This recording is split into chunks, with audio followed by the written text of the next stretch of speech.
students, please rise to recite or respectfully listen to the Pledge of Allegiance. I pledge allegiance to the flag of the United States of America and to the republic for which it stands, for one nation, under God, indivisible, with liberty and justice for all.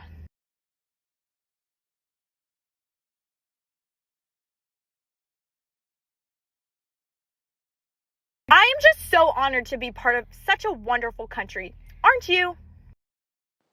No, why should I be? This country's crawling with extremists who'd rather see me dead than let me exist in peace. And this classroom must be filled with a bunch of conspiracy theorists because that is not even true. Even if you do not love our country, standing up and showing respect for our flag is critical. The reason why you are able to sit here in silence without the threat of a bomb eroding our classroom is because we have many citizens throughout history who have been willing to risk their very lives to preserve our freedom and democracy. Like who? Name me one person of relevance. Well, let me tell you about a man named Richard Winters. He was the best United States Army captain ever. His actions during World War II allowed us to live our lives as safely as we do. Who was he? Because best ever sounds like a stretch. Richard Winters was the captain of an airborne sect called Easy Company. He led them to victory in multiple pivotal battles during World War II, namely D-Day, the Battle of the Bulge, and Operation Market Garden. His leadership was marked by his strong sense of responsibility for the well-being and lives of his soldiers. While Richard Winters was not the sole cause of the U.S. victory in World War II, his leadership greatly contributed to the victory. Allow me. He was a famous army man from Pennsylvania. He had a gentle style, Sobel could not play. He was a top man at his craft. But then the fascists emerged, destroyed Pearl Harbor. He was airborne now, landed Normandy. He's the boogie-woogie leading boy of Company E. He made them into soldiers, fierce and fiery. No care for medals, just camaraderie. Turns the greatest cap of the land. The next day the cap went out and drafted a band because his leadership brought them hand in hand. Now the company jumps when he plays command. He's the boogie-woogie leading boy of Company E. A toot, a diddly toot. He leads with vigor and war rhythm. He can't lead his boys unless they stand along with him. He makes the company jump when he takes the lead. He's the boogie-woogie leading boy of Company E. He's the boogie-woogie leading boy of Company E. Winters' example left a lasting mark on the way we think about military leadership and permanently altered the military philosophy. He redefined what it means to lead with integrity. His leadership model bred empathy among citizens at home, too.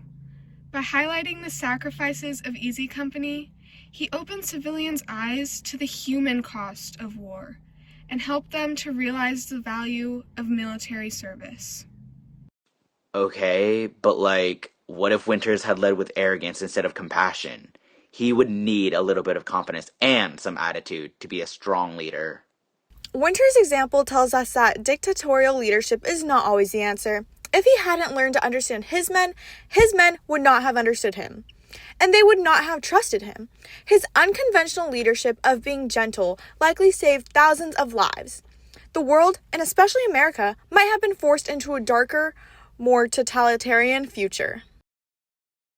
Richard Winters' leadership in holding Bastogne during the Battle of the Bulge was pivotal because it blocked a critical German advance through Ardennes, protecting key supply routes and halting the Nazi counteroffensive. His calm, strategic command under harsh winter conditions helped sustain morale and ensured Allied forces could regroup and eventually push into Germany.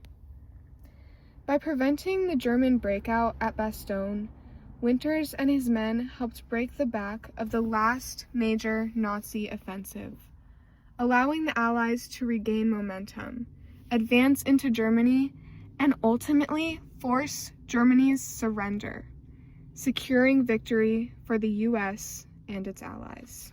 Because of Richard Winters, children in America, like you and I, are able to sit in their classroom without fear of saluting to a Nazi flag. Because of Richard Winters, children in America are accepted despite differences in their ethnicities and religions. Because of Richard Winters, children in America are able to be different from one another without punishment. It contributed to a world where the Pledge of Allegiance can ring out every Tuesday instead of horse whistle lead. That is his legacy. It is why we get to call my safety, your safety, and everyone's in this classroom safety a right. Do not overlook the freedom we have, buddy. What really sets Richard Winters apart isn't just the battles he won, it's how he did it. At Bastogne, during the Battle of the Bulge, his company was outnumbered, freezing, and surrounded. But Winters stayed calm and made smart decisions that held the line, buying time that saved thousands of lives. That kind of clear thinking under pressure changed the course of the entire war. But what makes Winters stand out? It wasn't his rank or his medals, but the way he led. He didn't just give out orders from a distance. He fought alongside his men, sharing their struggles and earning their trust, through respect and humility. That trust turned Easy Company from just a group of soldiers into a brotherhood that could face anything together. Thanks to Band of Brothers, millions of people saw the real faces behind the uniforms, the fear, the courage, and the brotherhood. The series wasn't just entertaining. It gave a new generation a powerful look at sacrifice and leadership. Winters also shared his experience in his book, Beyond Band of Brothers. It shows how the lessons he learned in war shaped his whole life. That leadership isn't just about orders, but about responsibility, empathy, and doing what's right, even when it's tough. Even today, military leaders and schools study Winters' approach. He taught us that real leadership isn't about fear or force. It's about respect and understanding. That kind of leadership saves lives and builds loyalty. The victory Winters helped secure wasn't just about defeating fascism. It helped define who America is, a country built on freedom, justice, and standing up for what's right. His leadership made it possible for us to say the Pledge of Allegiance freely, and that's a legacy worth honoring. Most importantly, Winters shows us that you don't have to be famous or powerful to make a huge impact. He was just a regular guy who stepped up, led with heart, and changed history. That's a legacy anyone can live by.